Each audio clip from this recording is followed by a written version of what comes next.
Today I'm going to show how I fix a cracked, leaking PVC drain pipe located inside the wall.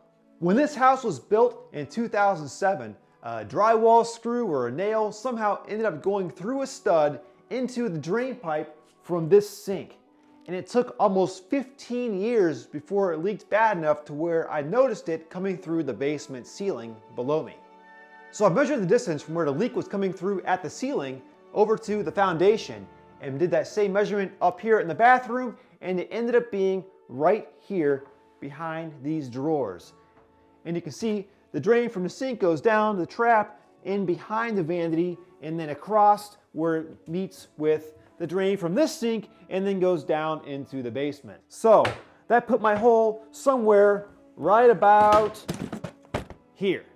So I pulled out all the drawers, cut out the back of the cabinet, and that brings us to where we are now. All right, well, now I'm able to get a better look. I've been letting this dry out for about a week, just having this band sitting in front of here. A lot of this that looked really dark and moldy at first just turned out to be damp. The crack was over on this side, so everything was kind of running down here, I suspect, and just kind of puddled at the bottom there. So I just used a hammer and a chisel here and kind of chiseled out the wood where it was in front of the pipe, and there's the nail hole right here. There's the rusty nail that was sticking in there. And I've just got a little bit more to chisel out here so I can have some room to actually move this thing around. Well, if you go on uphill of the crack, this pipe comes in right here and goes up to the sink, so it's time to take this apart and drain this trap.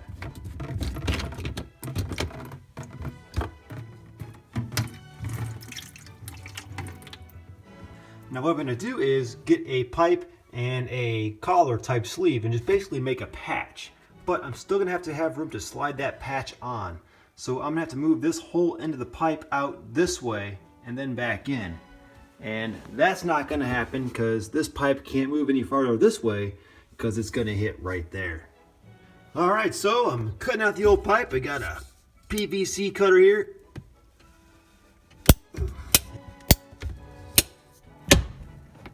There it goes. Now it's starting to cut through.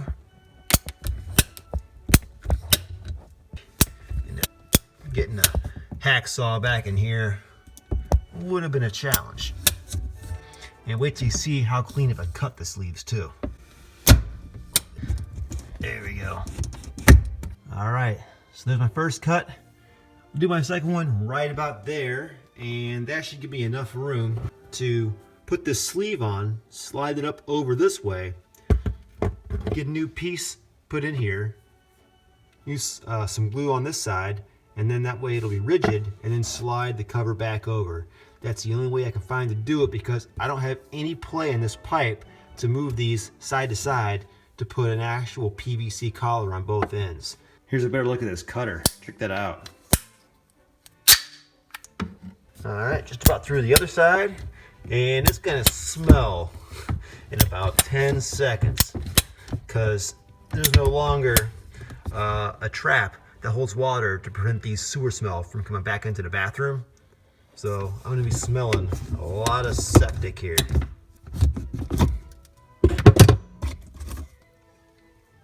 Ew. So here's my coupler, and I've got some primer here.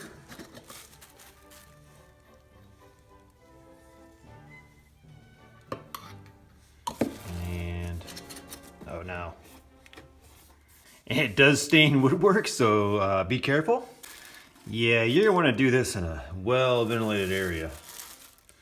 And here is the cement. Put a nice even coat on in there, all the way around. Because the last thing I want is for this thing to leak ever again. Go up there and push that all the way on. So here is my rubber coupler, and to help this slide on over the pipe easier, I'm gonna just give it some sprays with some soapy water here.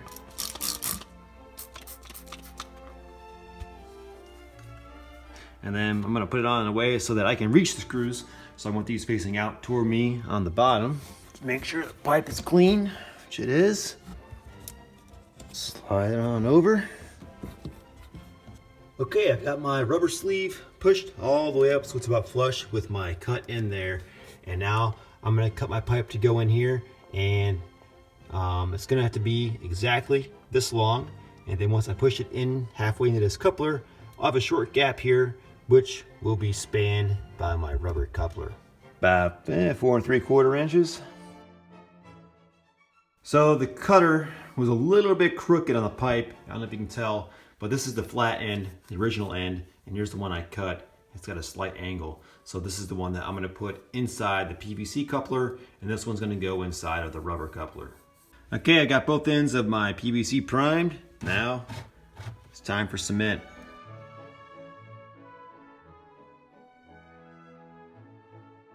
Okay, it's been about 10 minutes. I had to leave because it smelled so strong, but the cement is all dry now, and I'm gonna spray some soapy water right here, which should help this rubber sleeve slide over.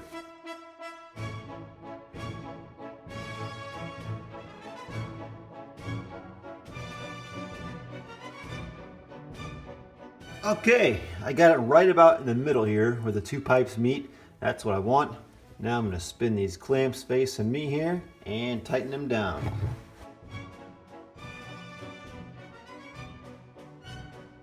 Okay, I've been running water for about 5 minutes and I haven't seen any leaks yet, so I'd say we're good. Last thing to do is to get some more insulation and put that inside the wall, because this is an outside wall here, and then I'll get a piece of wood and build myself a little cover here. Okay, it's been about a few weeks now, and I just checked and I have no drips from my repair. So now that I'm sure that this is good, I can go ahead and patch this back up. So first thing I need to do is replace some of the insulation that I had to pull out of here. So here I have a nice size scrap of insulation, and I'm gonna cut this up and kind of stuff it in here somewhat to shape.